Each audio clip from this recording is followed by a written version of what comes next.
Hey everyone, just a quick update on the Nutcracker build.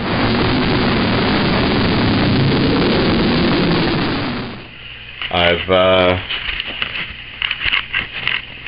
put the base on right now for the feet, and they're both upside down, and that's because I've put on a coat of spar varnish on the MDF here. Provides a level of waterproofing, and I put it on the base of on here too, not here yet, just here. And the reason for that is it's easier getting all the stuff on the bottom right now than when I have the head and arms attached, and so I'm just trying to cover as much as I can beforehand, and then I can turn it right side up after it's all dried and continue working on the rest of the prop.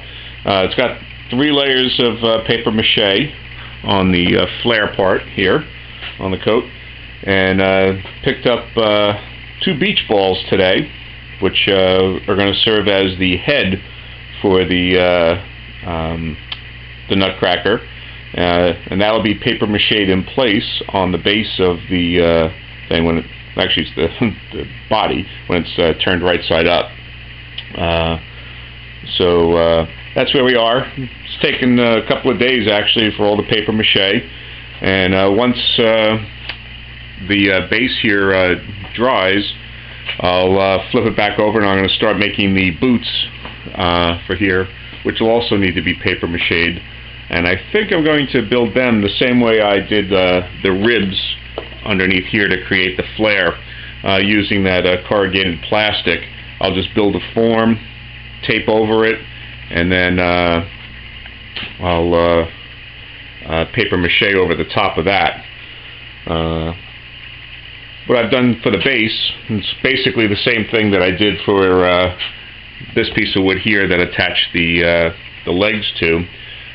Just cut out a circle, and got 2 more flanges for each of the nutcrackers, and screwed them in place. I also, probably can't see it right here, but I rounded over the edge just using a palm sander, and so once that's dry, again, I'll probably, at some point I'm going to paint the bottom of this, and to give it again another layer of protection. This one also has the spar varnish on it, and just because it's bare wood, MDF tends to absorb water like a sponge. It can then swell, but if it has some kind of protection on it, even if it's just paint, it really holds up. I built 2 speaker boxes that I mounted on the outside of my garage using MDF wood, and just painted them. It was just a quick thing to mount some speakers back there for a party I was having, and 3 years later they still held up through snow, rain, everything else. Now, they didn't have any spar varnish on it. It was just paint. One of the boxes is actually swelled up a lot, the wood, but hasn't fallen apart, so I'm kind of just waiting for that thing to go before I replace them. But using spar varnish, it's a marine grade waterproofer, and so I've made sure you get along the edges here, because that's where water can really absorb into wood, along the edges. I could have put in a filler. I'm not so concerned about that, but it will get a couple of coats of paint, and then it will be get a coat of waterproofing at the very end. The whole prop will get waterproofing, but for now, anything that's paper or wood will get a coat of spar varnish on it at some point, and then I'll paint over the top of that, and and then waterproofing at the end. I just use a simple deck sealer as my waterproof. I use that on my props too, and every year I give them a new coat of paint. So again, just a quick update on the build. I have been working on it. Just hasn't been anything interesting to show you, or really new developments. It was just me paper mache. Yeah, the end of that video clip was one of my lost segments, and what came after that was missing. So, yeah, so basically it was just me paper macheing. So I just wanted to give some of the subscriber shout outs that disappeared last time. And let me bring that up. Yeah, I've got 10 new subscribers now. D77, aka Hollywood Room Productions, Halloween Room Productions. They're professional haunters, it seems, that run the Oblivion Haunted House. They also do or did a school haunted house, and be checking out their videos for our own production, just get some ideas and see how they tackled certain aspects of the project. Next was Victor Frankenstein. He's got a really incredible home haunt.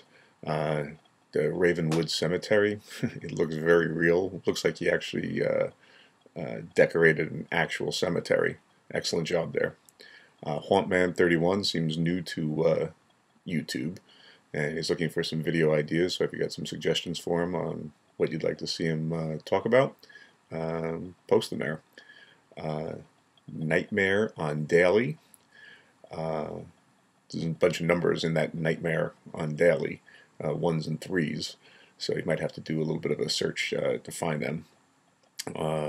They have a neat home haunt which features a spinning vortex bridge. Pretty neat for a home haunt, and excellent job with that. Agonal Haunts. They got some terrific news coverage on their yard haunt, and had some kickin' drowning pool background music. Love me some drowning pool. Airplane going by. Ghoul Tech.